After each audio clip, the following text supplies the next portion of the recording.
Hello everyone and welcome to yoga. Today I have a quick and dirty tutorial on how to do a proper supported headstand.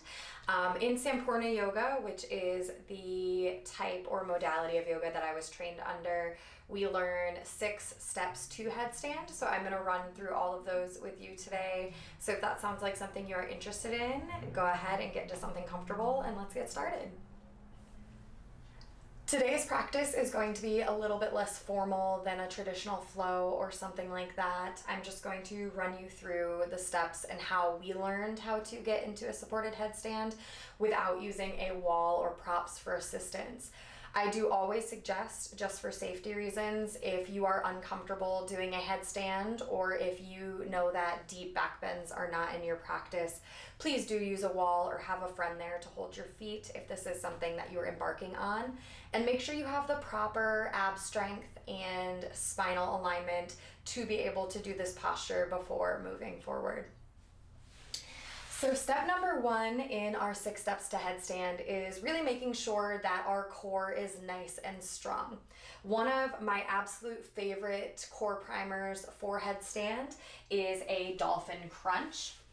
So what you're going to do is you're going to place both elbows directly under those shoulder points and grab your opposite biceps. So this makes sure our elbows are lined up directly under those shoulders, no swaying side to side or anything crazy. Without moving the elbows out wider, we are going to rotate and interlace our fingers in front of us.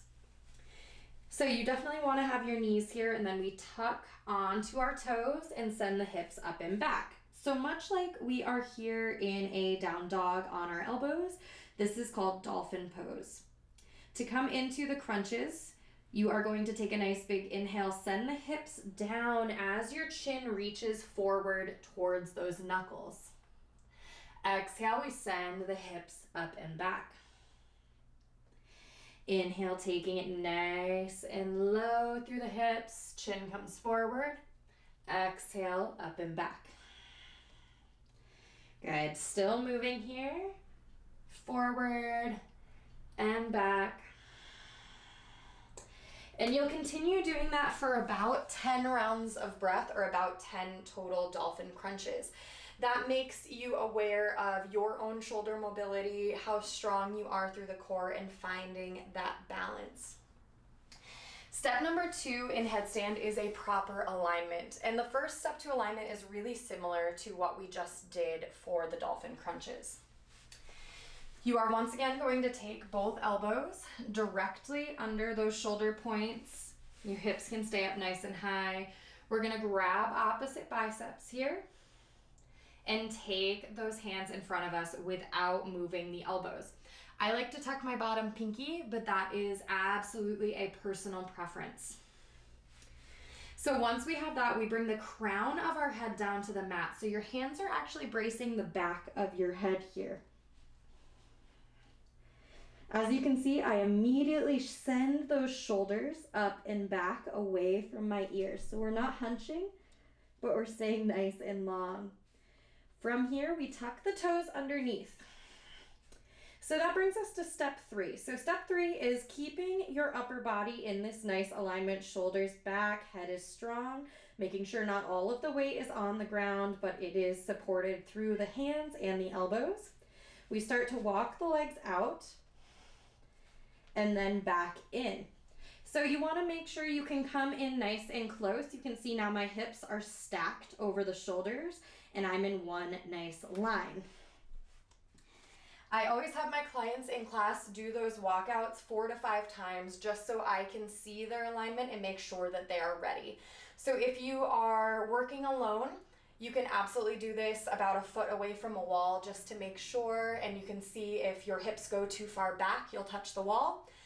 Or if you are too far forward, some studios like to have mirrors, and that is a great thing there. If you've got a nice floor-length mirror that you can use at home, it's a great way to practice. So moving on to step number 4 is our egg headstand. So the egg headstand is really similar to what we were just doing, except you are going to start to tuck one and then both knees up and in towards the body. So going through all of those same motions, elbows down, find the measurement, tuck the pinky, head comes down, shoulders up. We walk in as far as we can. So our shoulders are nice and strong here, and this is where you can practice one knee up and then the second knee up. And then if you have enough strength here, maybe you pull both knees up and into the chest.